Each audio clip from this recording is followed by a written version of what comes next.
the tournament's going to start on Friday, all of it taking place in Indianapolis. Well, more so than ever, we can watch at home because you're working from home. So is that going to cause more brackets to be filled out or less because you're not in that office environment, around the water cooler and getting the cups of coffee? What do you think if you had to predict whether it stays the same, goes up, or goes down in terms of bracketology? All right, I think it's going to be a little of both. I think more because I've never been less excited. I think more people are going to watch. To fill one out.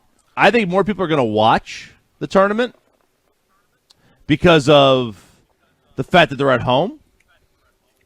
But I think fewer brackets will be filled out than ever before.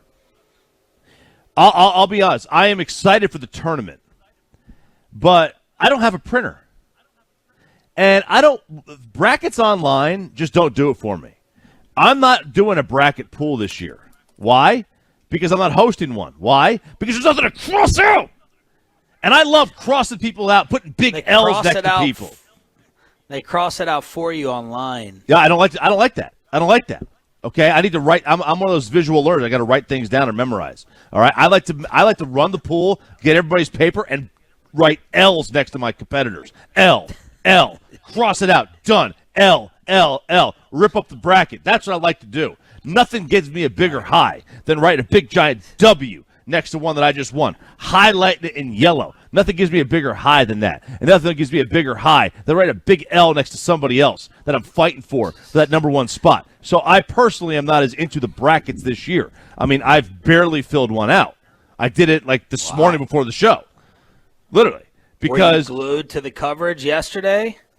Well, I was, yeah. I mean, I watched quite a bit of it. I did not see the initial release. I was with the kids. We were at the batting cage, but I recorded it. I recorded the CBS broadcast. Then I went back and watched the ESPN one because that was live at the time. I got home at the end of the CBS broadcast. But yeah, so I watched quite a bit of it, and I'm really into the tournament. The tournament's going to be good. It's going to be unique because it's going to be all in one spot. It's going to be very, very unique. There's really, you're not going to see teams that are the ones. I feel bad for the one seeds like Gonzaga. They're not going to get to play a game near home. And then you don't have the big dogs in it like normal. No Kentucky. Yep. You know what's happened with Duke. When your 4 number 1 seeds are Gonzaga, Baylor, Illinois, and Michigan, it's like there's a lack of sex appeal there. I'm going to watch just as much right now, early on. There's nothing better than the first 2 days. I like the big dogs to be there in the Sweet 16 and the Elite 8. I like seeing those monster matchups. You're going to have to give us a player rundown list of who the stars are in this thing later on in the week. I don't know any of them, but I'm not filling out a bracket. Unless there's like some money opportunity that I can't pass up. I'm not really excited to fill out a bracket. And part of that has to do with not being in the office around everyone, but lack of big dogs, COVID interruption, some of the top teams up there, kind of whenever I see Big Ten, I'm usually bored. I'm bored too, man. I am with you. Yep. And I don't care what sport it is. I'm just usually bored. Autoflexy seen fan texts on if you got the bracket fever like normal. Troy, Aggies, and Texas is well represented. Right. So we may have the fan text saying, hey, I'm more into it because our state has 7 teams in the tournament. Where are you going to stand with it, Troy? Yeah. Sorry, A&M's not one of them. Yeah, no, A&M, they just missed out. They only finished 13th in the SEC, so they were close. Awesome. Yeah, they'll play a little dribblers tournament coming up in Quitman, Texas soon. No. I agree with what RJ said. There's going to be more people watching since they are at home. I don't think they're going to expect the kind of numbers they're going to get with the Texas Southern Mount St. Mary's game coming up on Thursday on the first 4.